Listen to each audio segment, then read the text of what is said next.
പിതാവിൻ്റെയും പുത്രൻ്റെയും പരിശുദ്ധാത്മാവിൻ്റെയും നാമത്തിൽ ആമേൻ. വചനം തിരുവചനത്തിൽ ദൈവവചനം കേട്ടുകൊണ്ട് നമുക്ക് ഇന്നത്തെ ചിന്തകളിലേക്ക് പ്രവേശിക്കാം. വിശുദ്ധ പൗലോസ്ലീഹ കൊറിന്തോസിലെ സഭയ്ക്ക് എഴുതിയ 1-ാം ലേഖനം അധ്യായം 13 തിരുവചനങ്ങൾ 7-8. സ്നേഹം സകലതും സഹിക്കുന്നു, സകലതും വിശ്വസിക്കുന്നു, സകലതും പ്രത്യാശിക്കുന്നു, സകലത്തെയും അതിജീവിക്കുന്നു. പ്രിയമുള്ള സഹോദരങ്ങളെ, 2014-15 കാലഘട്ടത്തിൽ പരിശുദ്ധ പിതാവ് ഫ്രാൻസിസ് മാർപ്പാപ്പ തിരുസഭയെ ആകമാനം കുടുംബത്തെക്കുറിച്ചുള്ള വിചിന്തനങ്ങളിലേക്ക് നയിച്ച് ഒരു സിനഡ് വിളിച്ചുകൂട്ടുകയുണ്ടായി. 2014-15 കാലഘട്ടങ്ങളിൽ ഇങ്ങനെ വിളിച്ചുകൂട്ടപ്പെട്ട സിനഡ് സഭ എന്താണ് ആധുനിക കാലഘട്ടത്തിൽ കുടുംബത്തെക്കുറിച്ച് ചിന്തിക്കുന്നതെന്ന് പറയുകയാണ്. അതിലെ ചിന്തകളെല്ലാം സമാഹരിച്ച് ഒന്നിച്ച് ഒരു പോസ്റ്റ് സിനഡൽ എക്സോട്ടേഷനായി പരിശുദ്ധ പിതാവ് നൽകുകയാണ്. കുടുംബങ്ങളെക്കുറിച്ചുള്ള ഒരു പ്രബോധനം പരിശുദ്ധ പിതാവ് ഫ്രാൻസിസ് മാർപ്പാപ്പ 2016 പുറത്തിറക്കി. അതിൻ്റെ പേരാണ് കുടുംബം സ്നേഹത്തിൻ്റെ ആനന്ദം എന്ന തലക്കെട്ടിൽ ഉള്ളത്. സ്നേഹത്തിൻ്റെ ആനന്ദം ആണ് ഓരോ കുടുംബവും. കുടുംബം അതിൻ്റെ അച്ചുതണ്ട് എന്ന് പറയുന്നത് സ്നേഹമാണ്. അപ്പോൾ അങ്ങനെ സ്നേഹത്തിൻ്റെ ആനന്ദമാണ് കുടുംബം എന്ന് പറയുമ്പോൾ തീർച്ചയായിട്ടും അതിൽ സ്നേഹത്തെക്കുറിച്ച് പ്രതിപാദിക്കണം.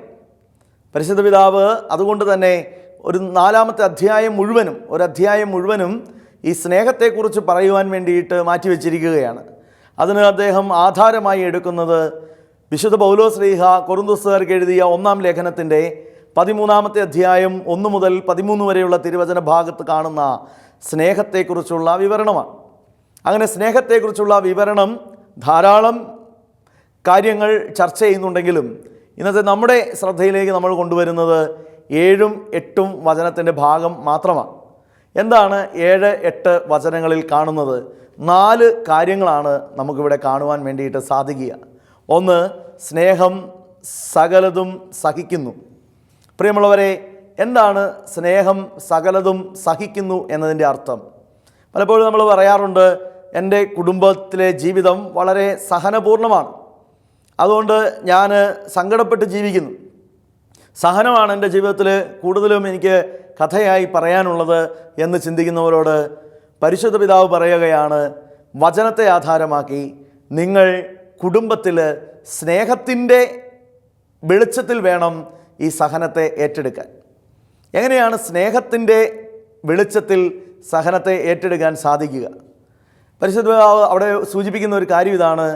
നമ്മുടെ ജീവിതത്തിൽ മറ്റൊരാൾ ചെയ്യുന്ന, അല്ലെങ്കിൽ ദാമ്പത്യ ബന്ധത്തിൽ മറ്റൊരാൾ ചെയ്യുന്ന എല്ലാ തിന്മകളെയും നമ്മൾ സഹിഷ്ണുതയോടുകൂടി ടോളറേറ്റ് ചെയ്ത് പോകുന്ന ഒരു കാര്യമല്ലിത്. അതായത് ഒരാൾ ഒരു കുടുംബത്തിൽ എപ്പോഴും അസ്വസ്ഥത ഉണ്ടാക്കുന്നു, എപ്പോഴും പ്രശ്നങ്ങൾ ഉണ്ടാക്കുന്നു, സമാധാനപരമായി ജീവിക്കാൻ സാധിക്കാത്ത അവസ്ഥയാണ്. ആ അവസ്ഥയിൽ അയാൾ ചെയ്ത എല്ലാ കാര്യങ്ങളെയും ഞാൻ ടോളറേറ്റ് ചെയ്യുന്നു എന്ന് പറയുന്നതല്ല ഈ സഹനം എന്നതുകൊണ്ട് ഉദ്ദേശിക്കുക. നമ്മൾ പലരും അങ്ങനെയാണ് ചിന്തിക്കുന്നത്. ഞാൻ സഹിച്ച് ജീവിക്കുകയാണ് എന്ന് പറയുമ്പോൾ നമ്മൾ മറ്റൊരാൾ ചെയ്യുന്ന എല്ലാ ദ്രോഹവും ഏറ്റെടുക്കുന്നു എന്നുള്ള ചിന്തയാണ്. എന്നിട്ട് എന്താ ചെയ്യുന്നത്? നമ്മൾ അയാൾ ചെയ്യുന്ന ആ ദ്രോഹം വിവരിച്ച് വർണ്ണിച്ച് പറയുകയാണ്. ഇവിടെയാണ് പ്രശ്നം. ഇപ്പം സഹനം ഏറ്റെടുക്കുന്ന വ്യക്തിക്ക് വേണ്ട ഒരു ഗുണം ഇവിടെ ഇല്ലാതെ പോകുന്നു. പരിശുദ്ധ പിതാവ് പറയുകയാണ്, സ്നേഹം സകലതും സഹിക്കുന്നു എന്ന് പറയുമ്പോൾ നമ്മൾ മനസ്സിലാക്കേണ്ടത് ഒന്നാമത്തേത്, നമ്മൾ നമ്മുടെ നാവിനെ നിയന്ത്രിക്കുന്നു എന്നാണ്. നാവിനെ നിയന്ത്രിക്കണം. ലിമിറ്റിംഗ് യുവർ ജഡ്ജ്മെൻറ്റ്സ് എന്നാണ് പരിശുദ്ധ പിതാവ് അവിടെ പറഞ്ഞിരിക്കുക. നമ്മുടെ നാവിനെ നിയന്ത്രിക്കുന്നു. അപ്പോൾ ഒരു വ്യക്തി അയാളുടെ ജീവിതത്തിൽ സഹനങ്ങളെല്ലാം ഏറ്റെടുക്കുക ആണ്, ആ സഹനങ്ങളിലൂടെ എല്ലാം കടന്നു പോവുകയാണ്. പക്ഷേ സ്നേഹമില്ലാതെ സഹിക്കുന്നു. അപ്പോൾ എന്താ സംഭവിക്കുന്നത്? അപ്പോൾ അയാൾ എപ്പോഴും ആ സഹനങ്ങളെക്കുറിച്ച് പറഞ്ഞുകൊണ്ടിരിക്കും. സ്നേഹത്തോടുകൂടി സഹിക്കുക, സ്നേഹമെല്ലാം സഹിക്കുന്നു എന്ന് പറയുന്ന ആസ്പെക്റ്റിൽ നിന്നുകൊണ്ട്, കാഴ്ചപ്പാടിൽ നിന്നുകൊണ്ട് നമ്മൾ ജീവിതത്തെ നോക്കുമ്പോൾ അത് ഈ വിവരണവും വർണ്ണനയും ഒക്കെ അവസാനിക്കുന്ന ഇടമാകും. പലപ്പോഴും നമുക്കറിയാം, ഇങ്ങനെ സ്നേഹത്തിൻ്റെ അഭാവത്തിൽ നടത്തുന്ന സഹനത്തെക്കുറിച്ചുള്ള വിവരണങ്ങൾ മറ്റുള്ളവർക്ക് കൂടുതൽ മുറിവേൽപ്പിക്കുന്നതാണ്. പ്രഭാഷകന്റെ പുസ്തകം 28 അധ്യായത്തിൻ്റെ 17 18 തിരുവചനങ്ങൾ ഇങ്ങനെയാണ് പറയുന്നത്: നാവുകൊണ്ട് അടിച്ചാൽ അസ്ഥികൾ തകരും, ചാട്ട കൊണ്ടടിച്ചാൽ തിണർപ്പുണ്ടാകും, നാവുകൊണ്ട് പ്രഹരിച്ചാൽ അസ്ഥികൾ തകരും. പ്രിയമുള്ളവരെ, നമ്മുടെ സംസാരത്തെ നിയന്ത്രിക്കുന്നില്ല എങ്കിൽ, നമ്മുടെ സംസാരം നിയന്ത്രണ വിധേയമായി നമ്മൾ കാത്തു സൂക്ഷിക്കുന്നില്ലെങ്കിൽ അത് അസ്ഥി തകർക്കുന്ന വേദന ഉളവാക്കുമെന്നാണ് വചനം പറയുന്നത്. വീണ്ടും വചനം ആവർത്തിക്കുകയാണ്: വാൾത്തല അനേകരെ വീഴ്ത്തിയിട്ടുണ്ട്, നാവുകൊണ്ട് വീഴ്ത്തപ്പെട്ടവർ അതിലും അധികമാണ്. വാൾത്തല അനേകരെ വീഴ്ത്തിയിട്ടുണ്ട്, നാവുകൊണ്ട് വീഴ്ത്തപ്പെട്ടവർ അതിലും അധികമാണ്. നമ്മൾ ചിന്തിച്ച് നോക്കുകയെ, നമ്മുടെ കുടുംബ പശ്ചാത്തലങ്ങളിലൊക്കെ നമുക്ക് നേരിടുന്ന ഏറ്റവും വലിയ പ്രതിസന്ധി എന്താണ്? ഈ സഹനങ്ങളെക്കുറിച്ചുള്ള വിവരണങ്ങൾ അത് നമ്മുടെ നാവിൽ നിന്ന് വരുമ്പോൾ അത് മറ്റുള്ളവരെ മുറിപ്പെടുത്തുന്നു, അത് മറ്റുള്ളവർക്ക് വേദന ഉളവാക്കുന്നു, വീണ്ടും കൂടുതൽ കൂടുതൽ പ്രശ്നങ്ങളിലേക്ക് കടന്നു പോകാൻ ഇടയാകുന്നു. അപ്പോൾ അതുകൊണ്ട് സ്നേഹം സകലതും സഹിക്കുന്നു എന്ന് പറയുന്ന പരിശുദ്ധ പിതാവ് നമുക്ക് നൽകുന്ന ഈ 1 കൊരിന്തോസ് ലേഖനത്തിലെ വചനത്തിൻ്റെ ആധാരമായി നൽകുന്ന ചിന്ത: നിങ്ങളുടെ സംസാരത്തെ നിങ്ങൾ കുറച്ചാൽ നിങ്ങൾക്ക് സമാധാനം ലഭിക്കും. നിങ്ങളുടെ കുടുംബത്തിൽ നിങ്ങൾ സംസാരത്തെ നിങ്ങൾ നിയന്ത്രിച്ചാൽ നിങ്ങളുടെ കുടുംബത്തിൽ നിങ്ങൾക്ക് സമാധാനം ലഭിക്കും. അപ്പോൾ പരിശുദ്ധ പിതാവ് നമ്മളോട് പറയുന്ന ഒന്നാമത്തെ കാര്യം സംസാരത്തെ നിയന്ത്രിക്കുക. ഇനി വീണ്ടും സ്നേഹം സകലതും സഹിക്കുന്നു എന്ന് പറയുമ്പോൾ രണ്ടാമതായി നമ്മൾ മനസ്സിലാക്കുന്നൊരു കാര്യം മറ്റൊരാളുടെ നന്മ പറഞ്ഞ് പരിശീലിക്കുക എന്നുള്ളതാണ്. ഫ്രാൻസിസ് മാർപ്പാപ്പ നമ്മളോട് പറയുകയാണ്, നിങ്ങളുടെ കുടുംബത്തിൽ മറ്റൊരാളുടെ നന്മ പറഞ്ഞ് പരിശീലിക്കുക. എന്നിട്ട് അവിടെ പറയുന്ന ഒരു പ്രധാനപ്പെട്ട കാര്യം ഇതാണ്: ഇത് വെറും ഒരു അഭിനയമല്ല. പലപ്പോഴും നമ്മൾ മറ്റൊരാളുടെ മുമ്പിൽ ഇങ്ങനെ വേറൊരു വ്യക്തിയുടെ നന്മ പറയാൻ വേണ്ടിയിട്ട് കൂടുതലായി അഭിനയിക്കുന്നതായിട്ടൊക്കെ വരാനുള്ള സാധ്യതയുണ്ട്. അഭിനയം. കാരണം ഈ ആൾക്ക് ശരിക്കും നമ്മളുടെ ഉള്ളിൽ സ്നേഹത്തിൻ്റെ ഒരു വിലയൊന്നുമില്ല, ഈ ആൾക്ക് നമ്മൾ വലിയ സ്ഥാനമൊന്നും കൊടുക്കുന്നില്ല, നമ്മുടെ മനസ്സിൽ ഇയാളെക്കുറിച്ച് പുച്ഛവും ഇയാളെക്കുറിച്ച് തെറ്റായ ചിന്തകളും ഒക്കെയാണ്. പക്ഷേ മൂന്നാമതൊരാൾ കാണുമ്പം അത് മനസ്സിലാകാതിരിക്കാൻ വേണ്ടിയിട്ട് എപ്പോഴും ഇങ്ങനെ പുകഴ്ത്തി പറയുക, എപ്പോഴും ഇങ്ങനെ നല്ലത് പറയുക, അയാളുടെ ഇഷ്ടങ്ങളെക്കുറിച്ച് സംസാരിക്കുക, അയാളുടെ നന്മകളെക്കുറിച്ച് വാതോരാതെ പറഞ്ഞ് ആളുകളെ ബോധ്യപ്പെടുത്താൻ ശ്രമിക്കുകയാണ്. ഞങ്ങൾ വലിയ ഇഷ്ടത്തിലാണ്, ഞങ്ങൾ വലിയ സ്നേഹത്തിലാണ്. പക്ഷേ പരിശുദ്ധ പിതാവ് പറയുകയാണ്, ഇതൊരു അഭിനയമാണ്. ഈ അഭിനയമല്ല യഥാർത്ഥത്തിൽ വേണ്ടത്. നമ്മുടെ കുടുംബത്തിൽ കുടുംബ ബന്ധങ്ങൾ സ്നേഹത്തിൽ എല്ലാം സഹിക്കുന്നതാണെങ്കിൽ അവരുടെ നന്മകളെ കണ്ടെത്താൻ വേണ്ടിയിട്ടുള്ള പരിശ്രമം ആത്മാർത്ഥമായിട്ടുണ്ടാവും. ഇല്ലാത്ത കാര്യങ്ങൾ ഉണ്ടാക്കി പറയുന്നതല്ല, അത് ചെയ്യാതെ മറിച്ച് നല്ല കാര്യങ്ങൾ ഉള്ളത് കണ്ടെത്തി പറയാനുള്ള പരിശ്രമം ഉണ്ടാകും. അപ്പോൾ മറ്റൊരാളിൽ നന്മയുണ്ട് എന്നുള്ള ബോധ്യത്തിലേക്ക് വളരണമെങ്കിൽ കൂടുതൽ പരിശ്രമം നമ്മുടെ ഭാഗത്തു നിന്നുണ്ടാവണം, ശ്രദ്ധ നമ്മൾ കൊടുക്കണം, അയാളിലുള്ള നന്മകളെ കണ്ടെത്താൻ വേണ്ടിയിട്ട് നമ്മൾ പരിശ്രമിക്കണം. അപ്പോൾ രണ്ടാമത്തെ കാര്യം മറ്റൊരാളുടെ നന്മ പറഞ്ഞ് പരിശീലിക്കുക എന്നുള്ളതാണ്. ഒന്ന്, നമ്മുടെ നാവിനെ നിയന്ത്രിക്കുക. രണ്ടാമതായിട്ട് മറ്റൊരാളുടെ നന്മ നമ്മൾ കൂടുതൽ പറയുക. ഇനി മൂന്നാമതായിട്ട് നമ്മൾ സ്നേഹം സകലതും സഹിക്കുന്നു എന്ന് പറയുമ്പോൾ നമ്മൾ മനസ്സിലാക്കേണ്ട ഒരു കാര്യം ഇതാണ്: ഓരോ വ്യക്തിയും അവരുടെ ജീവിതത്തിൽ സ്നേഹത്തിൻ്റെ വഴിയിലൂടെ പോകുമ്പോൾ അത് അപൂർണമായ സ്നേഹമായിട്ട് തോന്നാം, അപൂർണമായിട്ട് സ്നേഹമായിട്ട് തോന്നാം. അപൂർണമായ സ്നേഹം, എന്നെ ഇത്രയും സ്നേഹിച്ചാൽ പോരാ, എന്നെ ഇത്രയും മനസ്സിലാക്കിയാൽ പോരാ, എന്നെ ഇത്രയും ശ്രദ്ധിച്ചാൽ പോരാ എന്നുള്ള ചിന്ത ആ സ്നേഹിക്കപ്പെടുന്ന വ്യക്തിയുടെ മനസ്സിലുണ്ടാവുകയാണ്. ഇയാളുടെ സ്നേഹം അപൂർണമാണ്, ഇയാളുടെ സ്നേഹം പോരായ്മയുള്ളതാണ്, ഇയാളുടെ സ്നേഹം കുറവുള്ളതാണ് എന്നുള്ള ചിന്ത ആ സ്നേഹിക്കപ്പെടുന്ന വ്യക്തിയുടെ മനസ്സിലുണ്ടാവുകയാണ്. പ്രിയമുള്ള സഹോദരങ്ങളെ, ഇവിടെ പരിശുദ്ധ പിതാവ് പറയുകയാണ്, അപൂർണമായ സ്നേഹം ഒരിക്കലും അസത്യമായ സ്നേഹമല്ല. സ്നേഹം അപൂർണമായിരിക്കാം, പക്ഷേ അപൂർണമായ സ്നേഹം ഒരിക്കലും അസത്യമായ സ്നേഹമല്ല. സ്നേഹം സത്യമായിരിക്കാം, പക്ഷേ അത് അപൂർണമാണ് എന്നേ ഉള്ളൂ.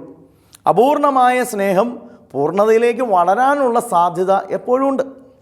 അപ്പോൾ നമ്മുടെ ജീവിതത്തിൽ നമ്മുടെ സ്നേഹം സകലതും സഹിക്കുന്നു എന്ന് പറയുന്ന ആറ്റിറ്റ്യൂഡിൽ നമ്മുടെ ജീവിതത്തിൽ നമ്മൾ മനസ്സിലാക്കേണ്ട ഒരു കാര്യം, അപൂർണമായ സ്നേഹങ്ങൾ അസത്യമായ സ്നേഹമല്ല. അപൂർണമായ സ്നേഹങ്ങൾ, സ്നേഹപ്രകടനങ്ങളിലുള്ള കുറവ്, സ്നേഹപ്രകടനങ്ങളിലുള്ള പോരായ്മകൾ, എന്നെ മനസ്സിലാക്കുന്നില്ല, എന്നെ ഗവനിക്കുന്നില്ല, എന്നെ ശ്രദ്ധിക്കുന്നില്ല, എന്നെ പരിപാലിക്കുന്നത് പോരാ എന്നൊരു തോന്നൽ ഈ വ്യക്തിയിൽ ഉണ്ടാകുന്നു, സ്നേഹിക്കപ്പെടുന്ന വ്യക്തിയിൽ ഉണ്ടാകുന്നു.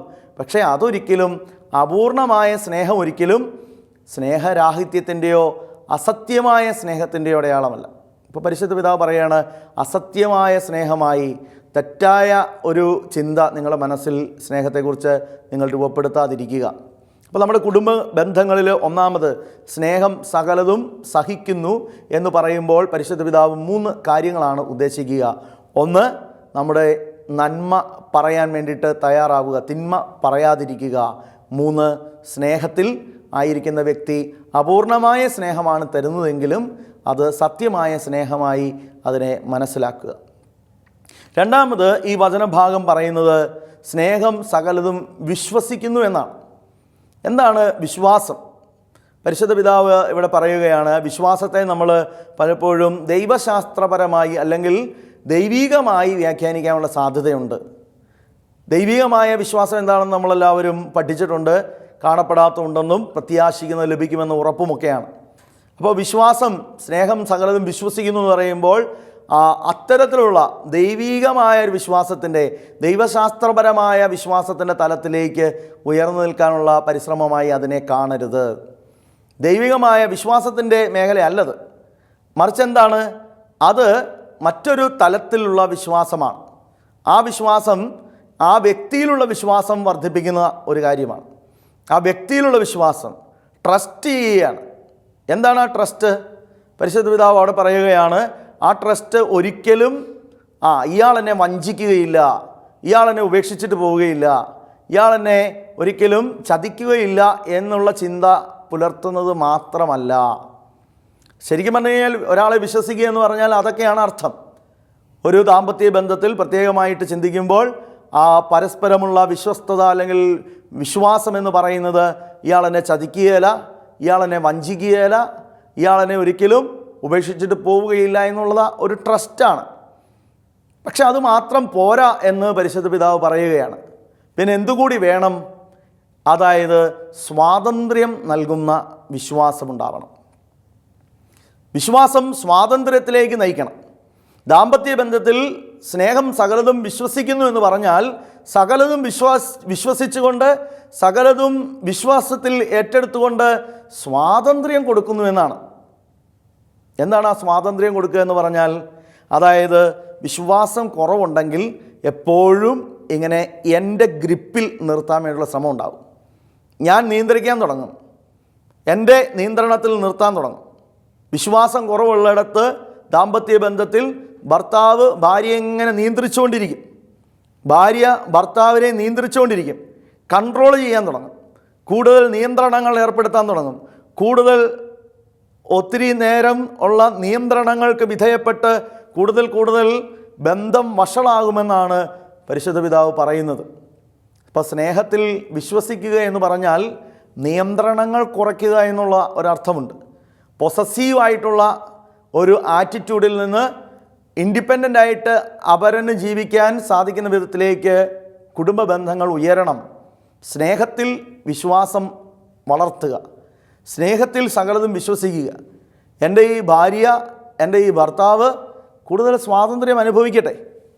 അപ്പോൾ ദൈവശാസ്ത്രപരമായ ഒരു വിശ്വാസത്തിൻ്റെ മേഖലയല്ല, മറിച്ച് എന്നെ ചതിക്കുകയില്ല, എന്നെ വിട്ടുകളയുകയില്ല എന്നുള്ള രണ്ടാമത്തെ തലത്തിലുള്ള വിശ്വാസത്തിൻ്റെ മേഖല മാത്രമല്ല, മൂന്നാമതൊരു തലം സ്വാതന്ത്ര്യം കൊടുക്കുന്ന വിശ്വാസം. എനിക്ക് വിശ്വാസമുള്ളതുകൊണ്ട് സ്വാതന്ത്ര്യം കൊടുക്കാൻ തുടങ്ങുകയാണ്. ഇവിടെ പരിശുദ്ധ പിതാവ് പറയുന്നൊരു കാര്യം ഇതാണ്, നമ്മുടെ ജീവിതത്തിൽ അങ്ങനെ ദാമ്പത്യ ബന്ധത്തിൽ പ്രത്യേകമായിട്ട് അങ്ങനെ സ്വാതന്ത്ര്യം കൊടുത്തു തുടങ്ങുമ്പോൾ, പൊസസീവ്നെസ് ഇല്ലാതിരിക്കുമ്പോൾ, എൻ്റെ ഗ്രിപ്പിൽ നിന്ന് വഴുകിപ്പോകാതെ, എൻ്റെ കയ്യിൽ നിന്ന് വഴുതി പോകാതെ ഞാനിങ്ങനെ പിടിച്ച് കൊണ്ടുപോകുന്ന ശൈലിയിൽ നിന്ന് മാറ്റം വരുത്തുമ്പോൾ ഓർഗാനിക്കായിട്ട് സ്വാഭാവികമായിട്ട് വന്ന് എല്ലാം ഷെയർ ചെയ്യാനുള്ള ഒരു മനസ്സുണ്ടാവും. എന്നെ സംശയിക്കുകയില്ല, എന്നെ കുറ്റപ്പെടുത്തുകയില്ല, എന്നെ മനസ്സിലാക്കും, എന്നെ അപ്രീഷിയേറ്റ് ചെയ്യും എന്നൊക്കെ മനസ്സിലാകുമ്പോൾ പ്രത്യേകമായിട്ട് ജീവിതത്തിൽ സംഭവിക്കുന്ന എല്ലാ കാര്യങ്ങളും വന്നിരുന്ന് നറേറ്റ് ചെയ്യാൻ വേണ്ടിയിട്ട് തുടങ്ങും. അതേസമയം നറേറ്റ് ചെയ്യുന്ന കാര്യങ്ങളുടെ തുമ്പേൽ പിടിച്ച് കയറി അതിനെ ചോദ്യം ചെയ്ത് അതിനെ വിശകലനം ചെയ്യാൻ തുടങ്ങുമ്പോൾ എന്ത് സംഭവിക്കും? സ്വാതന്ത്ര്യം കുറവ് തോന്നുമ്പോൾ അവർ പതിയെ പതിയെ മറച്ചു വയ്ക്കാൻ തുടങ്ങും. അപ്പോൾ സ്നേഹം സകലതും വിശ്വസിക്കുന്നു എന്ന് പറഞ്ഞാൽ യഥാർത്ഥത്തിൽ ബന്ധം വളർത്തുന്ന സ്വാതന്ത്ര്യം ദാമ്പത്യ ബന്ധത്തിൽ കൊടുക്കുക എന്നുള്ളതാണ്. പരസ്പരം അങ്ങനെ സ്വാതന്ത്ര്യം കൊടുത്ത് ഓരോ ദിവസവും സ്നേഹത്തിൽ വളരുക. നമ്മുടെ കുടുംബ ബന്ധങ്ങളിൽ ഈ ആധുനിക കാലഘട്ടത്തിൽ നമുക്ക് നേരിടുന്ന ഒരു പ്രതിസന്ധിയെ യഥാർത്ഥത്തിൽ അഭിസംബോധന ചെയ്തുകൊണ്ടാണ് പരിശുദ്ധ പിതാവ് ഇവിടെ സംസാരിക്കുന്നത്. ഒരുപാട് നിയന്ത്രണങ്ങളും ഒരുപാട് സംശയാസ്പദമായ രീതിയിലുള്ള ഇടപെടലുകളും ഉണ്ടാകുമ്പോൾ ആ ബന്ധം കൂടുതൽ കൂടുതൽ കൂടുതൽ വഷളായി പോകുന്നു. ബന്ധം വളരുന്നില്ല, നൈസർഗികമായ ഒരു വളർച്ച ഉണ്ടാകുന്നില്ല. മറിച്ച് പിടിക്കലും രഹസ്യം സൂക്ഷിപ്പും ഒക്കെ കൂടി വരുന്നു. എന്നിട്ട് അവസാനം എന്താണ് സംഭവിക്കുക? ആ രഹസ്യങ്ങളും ആ മറച്ചു പിടിക്കലും ഒക്കെ കണ്ടുപിടിക്കുകയും അത് വലിയ കലഹത്തിലേക്ക് പോവുകയും ചെയ്യും. അപ്പോൾ സ്നേഹം സകലതും വിശ്വസിക്കുന്നു എന്ന് പറയുമ്പോൾ ഈ പറയുന്ന സ്വാതന്ത്ര്യത്തിലേക്കുള്ള വളർച്ച നമ്മുടെ ദാമ്പത്യ ബന്ധങ്ങളിൽ നമുക്ക് സ്നേഹത്തിലൂടെ സംജാതമാക്കാൻ സാധിക്കണം. മൂന്നാമതായിട്ട് പരിശുദ്ധ പിതാവ് പറയുന്നത് സ്നേഹം സകലതും പ്രത്യാശിക്കുന്നു എന്നാണ്. പ്രത്യാശ എന്ന് പറയുമ്പോൾ അവിടെ ഒന്നാമത്തെ കാര്യം നിരാശയില്ല എന്നുള്ളതാണ്. നിരാശയില്ല. എനിക്ക് ജീവിതത്തിലൊരു പ്രതീക്ഷയുണ്ട്. പലപ്പോഴും ദാമ്പത്യ ബന്ധങ്ങൾ നേരിടുന്ന പ്രതിസന്ധി എന്താണ്? പലരും നിരാശപ്പെട്ടു പോകുന്നു എന്നുള്ളതാണ്. എൻ്റെ പ്രതീക്ഷകൾ ഇതായിരുന്നു, എൻ്റെ ആഗ്രഹങ്ങൾ ഇതായിരുന്നു, എൻ്റെ സ്വപ്നങ്ങൾ ഇതായിരുന്നു. പക്ഷേ ആ പ്രതീക്ഷയിലേക്ക് എന്നെ വളർത്തുന്ന ഒരു പ്രത്യാശയിലേക്ക് എന്നെ കൊണ്ടുപോകുന്ന ഒരു ദാമ്പത്യ ബന്ധമല്ലിത്. എൻ്റെ ജീവിതത്തിൽ എന്നെ ഇന്ന് നിരാശയിലേക്ക് തള്ളിയിടുന്ന ഒരു ബന്ധത്തിലാണ് ഞാൻ ആയിരിക്കുക. അപ്പോൾ പ്രത്യാശിക്കുന്നു എന്ന് പറയുമ്പോൾ പരിശുദ്ധ പിതാവ് പറയുകയാണ് നിരാശപ്പെടുന്നില്ല എന്നുള്ളതാണ് ഒന്നാമത്തെ കാര്യം. രണ്ടാമത് എല്ലാവരും ജീവിതത്തിൽ നന്നാവാനുള്ള ഒരു സാധ്യതയുണ്ട് എന്നുള്ള ചിന്ത മനസ്സിൽ സൂക്ഷിക്കുക എന്നുള്ളതാണ്. പലപ്പോഴും നമ്മൾ കൈവിട്ട് കളയുന്ന ഒരവസ്ഥ അല്ലെങ്കിൽ ഉപേക്ഷിച്ച് കളയുന്ന ഒരവസ്ഥയുണ്ട്. കാരണം എന്താണ്? ഇതൊന്നും നന്നാകാൻ പോകുന്നില്ല എന്ന് ചിന്തിക്കുന്നിടത്ത് ഇതൊന്നും നന്നാവാൻ പോകുന്നില്ല. ഇത്രയും നാളും ഞാൻ പരിശ്രമിച്ചിട്ടും പ്രാർത്ഥിച്ചിട്ടും ഇത്രയും നാളും ഞാൻ നന്മ പറഞ്ഞിട്ടും ഇത്രയും നാളും ഞാൻ ജീവിതത്തിൽ ഈ വ്യക്തിയുടെ മാനസാന്തരത്തിന് വേണ്ടി ഒരുപാട് പ്രയത്നിച്ചിട്ടും നന്നാവുന്നില്ല എന്ന് കാണുമ്പോൾ ഉണ്ടാകുന്ന നിരാശ, പ്രത്യാശയില്ലാത്ത അവസ്ഥ, അത് നമ്മുടെ ജീവിതത്തിൽ ഉണ്ടാകാൻ പാടില്ല എന്ന് പരിശുദ്ധ പിതാവ് പറയുകയാണ്. ഒരു പ്രത്യാശ, മാറ്റത്തിൻ്റെ ഒരു ചലനം എപ്പോൾ വേണമെങ്കിലും സംഭവിക്കാം. എപ്പോൾ വേണമെങ്കിലും ഈ വ്യക്തിയിൽ ജീവിതത്തിൽ ഒരു മാറ്റം സംഭവിക്കാനുള്ള സാധ്യതയുണ്ട്. അപ്പോൾ നിരാശപ്പെടാൻ പാടില്ല. ഇന്നലകളിൽ എൻ്റെ ജീവിതത്തിൽ ഞാൻ നടത്തിയ പരിശ്രമങ്ങൾ അതൊരിക്കലും വ്യർത്ഥമാകില്ല എന്നുള്ള ചിന്ത ഉണ്ടാവണം. നമ്മൾ പലപ്പോഴും 100ാമത്തെ അടിയിൽ പൊട്ടാനുള്ള കല്ലിന് 99 അടി അടിച്ചിട്ട് അവസാനത്തെ ആ പൊട്ടുന്ന സാധ്യതയുള്ള ആ അടി ഉപേക്ഷിച്ച് കടന്നു പോകുന്നവരാണ്. ഒരു കരികല്ല് പൊട്ടിക്കാൻ വേണ്ടി ഒരു കൂടമെടുത്ത് അടിക്കുന്ന ആൾ 100 പ്രാവശ്യം ചിലപ്പോൾ അടിക്കേണ്ട അവസ്ഥയുണ്ടായിരിക്കും. 100 പ്രാവശ്യം അടിക്കുമ്പോഴായിരിക്കും ആ കല്ല് പൊട്ടുക. പക്ഷേ ആ 100ാമത്തെ പ്രാവശ്യം അടിക്കാനുള്ള പ്രത്യാശയില്ല.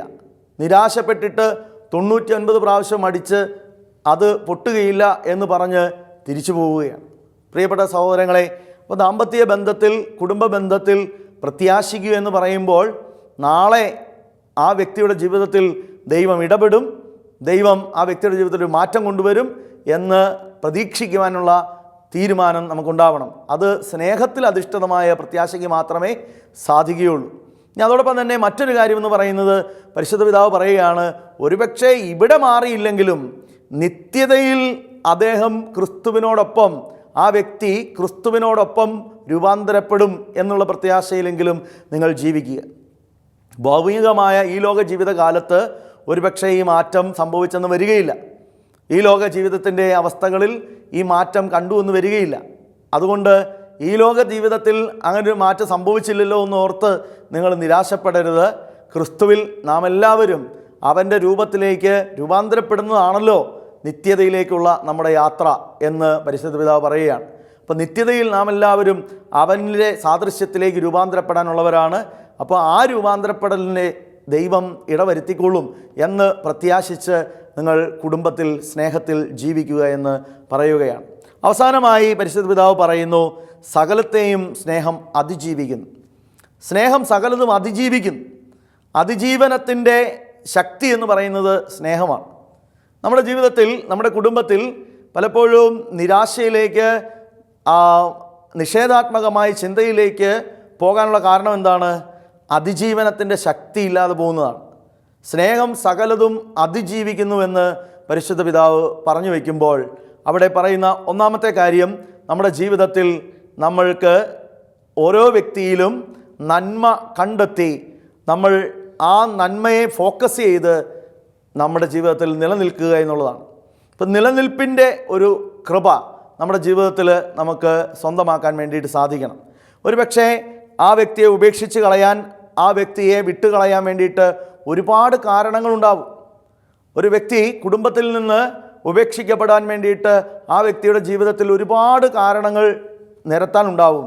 പക്ഷേ ആ കാരണങ്ങളെ എല്ലാം മാറ്റിവെച്ചുകൊണ്ട് ഞാൻ വിട്ടുകളയുകയില്ല, ഞാൻ നേടിയെടുക്കും, ഈ വ്യക്തിയെ നേടാൻ വേണ്ടിയാണ് ദൈവം എന്നെ നിയോഗിച്ചിരിക്കുന്നുള്ള തീരുമാനമെടുക്കുകയാണ്. അപ്പോൾ സ്നേഹം അത്തരത്തിലുള്ള ഒരു തീരുമാനത്തിലേക്ക് നമ്മളെ കൊണ്ടുപോകുന്നു. I will never give up, ഞാൻ ഒരിക്കലും വിട്ടുകളയുകയില്ല. ഈ വ്യക്തിയെ ദൈവം എന്നെ ഏൽപ്പിച്ചിട്ടുണ്ടെങ്കിൽ ഈ വ്യക്തിയുടെ ജീവിതത്തിൻ്റെ രക്ഷയാണ് എൻ്റെ ലക്ഷ്യം. നിത്യതയിലേക്ക് ഞാനും ഈ വ്യക്തിയും ഒരുമിച്ച് പോകേണ്ടതാണ്. ദാമ്പത്യ ബന്ധത്തിലെ ദൈവവിളി എന്ന് പറയുന്നത് ഒരുമിച്ച് വിശുദ്ധിയിലേക്ക് വളരുക എന്നുള്ളതാണ്. ഒരു വ്യക്തി ഒറ്റയ്ക്ക് വിശുദ്ധിയിലേക്ക് വളരുന്നതല്ല. അപ്പോൾ അത്തരത്തിൽ സ്നേഹത്തിൻ്റെ ആധിക്യത്തിൽ നിന്നുകൊണ്ട് ഈ വ്യക്തിയെ ഉപേക്ഷിക്കാതെ ഞാൻ ഈ വ്യക്തിയെ ഒരിക്കലും വിട്ടുകളയുകയില്ല എന്ന് പറഞ്ഞുകൊണ്ട് സഹിക്കുന്നു. ഞാൻ ഈ വ്യക്തിയെ സ്നേഹിക്കുന്നു, ഞാൻ ഈ വ്യക്തിയെ വിശ്വസിക്കുന്നു, ഞാൻ ഈ വ്യക്തിക്ക് വേണ്ടി പ്രത്യാശിക്കുന്നു, ഞാൻ ഈ വ്യക്തിക്ക് വേണ്ടിയിട്ട് എൻ്റെ ജീവിതത്തിൻ്റെ എല്ലാ തകർച്ചകളെയും അതിജീവിക്കുന്നു. അപ്പോൾ അതിജീവനം എന്ന് പറയുന്നത് നമ്മുടെ ജീവിതത്തിൻ്റെ തകർച്ചകളിൽ ആ വ്യക്തിക്ക് വേണ്ടിയിട്ട് നമ്മൾ എടുക്കുന്ന ചില തീരുമാനങ്ങളിലാണ് അടങ്ങിയിരിക്കുക. രണ്ടാമത്, നമ്മുടെ ജീവിതത്തെ ആ അതിജീവനത്തിന് വേണ്ടി എപ്പോഴും കരുത്തുള്ളതാക്കുക എന്നുള്ളതാണ്. അതിജീവനത്തിന് വേണ്ടി എപ്പോഴും സജ്ജമാക്കണം. നമുക്ക് എപ്പോൾ വേണമെങ്കിലും ജീവിതത്തിൽ പ്രശ്നങ്ങൾ വരാം, ജീവിതത്തിൽ എപ്പോൾ വേണമെങ്കിലും പ്രതിസന്ധികൾ വരാം. ചിലപ്പോഴെങ്കിലും നമ്മൾ അപ്രതീക്ഷിതമായിട്ടാണല്ലോ ഇത് വന്നതെന്ന് കരുതി തളർന്നു പോകാൻ സാധ്യതയുണ്ട്. എപ്പോൾ വേണമെങ്കിലും പ്രതിസന്ധികൾ വരാം, എപ്പോൾ വേണമെങ്കിലും തകർച്ചകൾ വരാം. അപ്പോൾ അതിനെ അതിജീവിക്കണമെങ്കിൽ എപ്പോഴും നമ്മൾ കരുത്തുള്ളവരായിരിക്കണം. പ്രിയമുള്ളവരെ, പരിശുദ്ധ പിതാവ് സ്നേഹത്തിൻ്റെ ആനന്ദം എന്ന പ്രബോധനത്തിലൂടെ നമ്മളോട് പറയുകയാണ്, നിങ്ങൾ സ്നേഹത്തിൽ എല്ലാം സഹിക്കണം, സ്നേഹത്തിൽ നിങ്ങൾ വിശ്വാസത്തിൽ വളരണം, സ്നേഹത്തിൽ നിങ്ങൾ പ്രത്യാശിക്കണം, സ്നേഹത്തിൽ നിങ്ങൾ സകല കുടുംബത്തെ നശിപ്പിക്കുന്ന മേഖലകളെയും അതിജീവിക്കണം, സകല തിന്മകളോടും നിങ്ങൾ പോരാടണം. നമുക്ക് പ്രാർത്ഥിക്കാം. പിതാവും പുത്രനും പരിശുദ്ധാത്മാവുമായ ത്രിത്വൈക ദൈവമേ, അങ്ങനെ ഞങ്ങൾ ആരാധിക്കുകയും സ്തുതിക്കുകയും ചെയ്യുന്നു. അങ്ങ് ഞങ്ങൾക്ക് നൽകുന്ന എല്ലാ അനുഗ്രഹങ്ങളെയും ഓർത്ത് നന്ദി പറയുന്നു. ഞങ്ങളുടെ കുടുംബങ്ങളെ കർത്താവെ സ്നേഹത്തിൽ, വിശ്വാസത്തിലും പ്രത്യാശയിലും സഹിക്കാനുള്ള മനോഭാവത്തിലും അതിജീവനത്തിൻ്റെ ശക്തിയിലും വളർത്തണമേ. പരിശുദ്ധ അമ്മേ മാതാവേ, ഞങ്ങൾക്കായി പ്രാർത്ഥിക്കണമേ. നിത്യം പിതാവും പുത്രനും പരിശുദ്ധാത്മാവുമായ സർവേശ്വര എന്നേക്കും ആമേൻ.